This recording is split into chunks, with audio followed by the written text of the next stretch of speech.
Asupan kalori harian ini untuk warga miskin ekstrim kategori 1. Terus kemudian yang kedua bedah rumah, yang ketiga subsidi listrik, cek kesehatan posyandu, BPJS kesehatan dan beasiswa. Kita lihat nantinya apakah pemerintah desa dapat menggunakan kewenangannya untuk memberikan subsidi.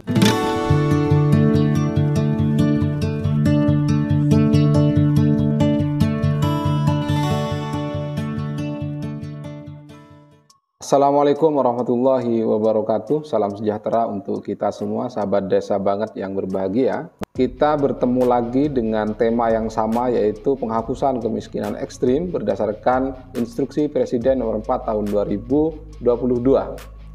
Di mana pada volume ketiga ini kita akan lebih fokus membahas terkait dengan perencanaan desa berbasis data, utamanya pada aksi penanganan penghapusan kemiskinan ekstrim yang ada di desa.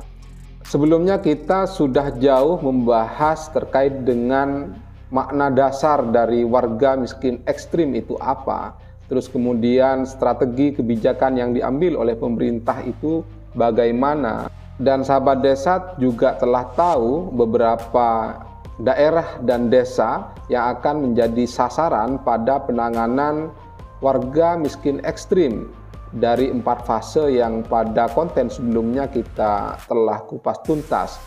Dan kemudian ada 4 fase sebelumnya telah kita bahas bersama terkait dengan sumber data yang sahabat desa miliki melalui data mikro yang dihasilkan dari pendataan sensus partisipatori yang dilakukan oleh pemerintah desa pada tahun 2020 dengan pendataan SDGs desa.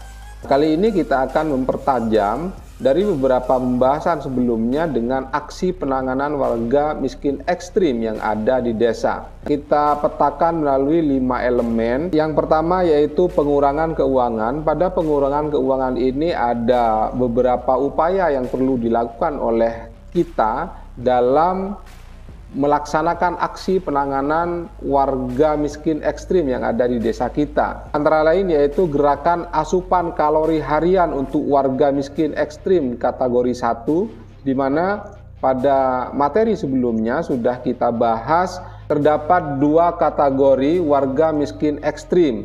Dan pada pembahasan ini yaitu gerakan asupan kalori harian ini untuk warga miskin ekstrim kategori 1. Terus kemudian yang kedua bedah rumah, yang ketiga subsidi listrik, cek kesehatan posyandu, BPJS kesehatan dan beasiswa. Kita lihat nantinya apakah pemerintah desa dapat menggunakan kewenangannya untuk memberikan subsidi BPJS kesehatan bagi warga miskin ekstrim menggunakan dana desa atau menggunakan pendapatan asli desa. Ini sangat menarik untuk kita tunggu bersama seperti apa Kementerian Desa mengatur prioritas penggunaan dana desanya pada tahun anggaran 2023 dalam rangka menjalankan aksi penanganan warga miskin ekstrim yang pertama ini. Terus yang kedua yaitu peningkatan pendapatan, di mana pada peningkatan pendapatan ini warga miskin ekstrim dapat diberikan bantuan sosial tunai, kartu prasejahtera, BLT, dana desa, dan lain sebagainya. Selanjutnya yaitu pekerja di BUMDes. Yang ketiga yaitu program-program pemberdayaan seperti padat karya tunai, pelatihan UMKM, pemberian bantuan kepada masyarakat yang memiliki usaha, dan lain sebagainya. Yang ketiga, pendekatan yang ketiga yaitu pembangunan wilayah.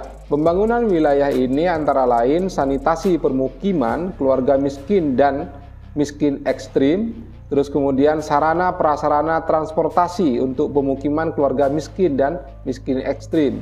Saya kira ini sudah jelas dapat kita jabarkan dalam bentuk kegiatan yang ada di dalam APBDes kita.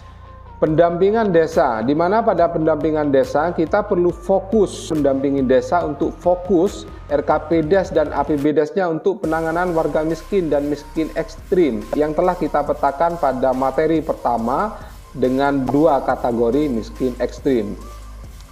Selanjutnya yaitu pendampingan kepada keluarga miskin ekstrim. Selain fokus pada RKPDes dan APBDes sebagai sistem yang perlu kita dampingi, tidak lupa pula pendampingan juga perlu dilakukan baik oleh pemerintah ataupun oleh pendamping profesional, yaitu kepada keluarga miskin ekstrim, sehingga mereka benar-benar mendapatkan apa yang sedang mereka butuhkan.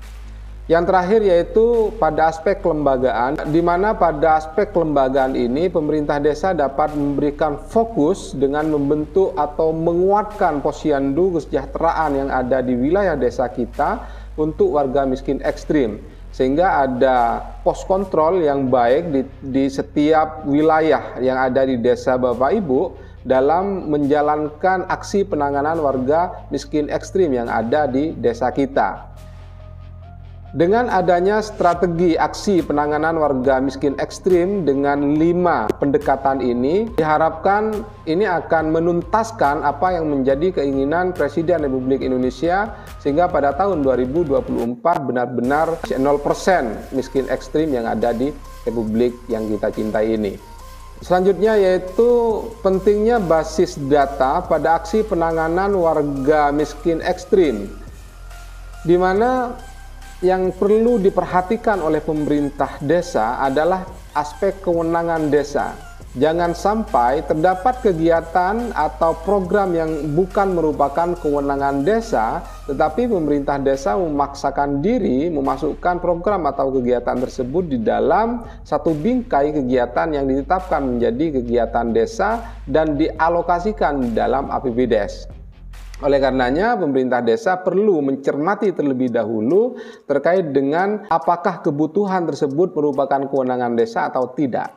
Tentunya setelah kita melakukan telaah apakah ini merupakan kewenangan desa atau tidak, pemerintah desa juga perlu melihat basis data dan permasalahan desa, di mana pada basis data yang telah dihimpun oleh desa secara bottom up melalui sensus partisipatori dengan tajuk pendataan SDGs desa yang telah dilakukan pada tahun 2020 bagi desa yang telah melakukannya, maka dicermati lagi permasalahan desanya apa. Apakah ada kantong-kantong kemiskinan, pengangguran, kelaparan, kesehatan, pendidikan, dan lain sebagainya yang dihadapi oleh masyarakat desa berdasarkan pendataan yang dilakukan oleh desa.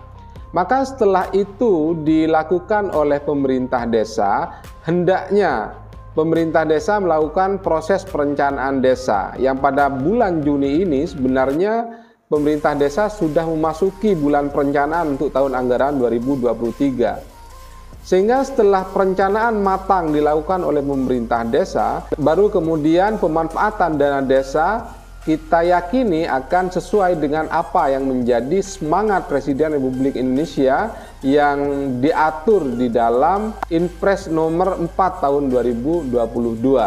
Dengan perencanaan sebagaimana dimaksud, maka pemanfaatan dana desa tahun anggaran 2023 dapat dipastikan telah sesuai dengan apa yang dimimpikan oleh pemerintah, bahwa perencanaan desa sudah sesuai dengan apa yang menjadi semangat SDGs desa dan indeks desa membangun. Tentunya harapan kita semua desa menjadi lebih sejahtera. Saya kira demikian sahabat desa pembahasan akhir pada proses pengentasan kemiskinan dan kemiskinan ekstrim yang ada di Indonesia ini berdasarkan instruksi Presiden nomor 4 tahun 2022.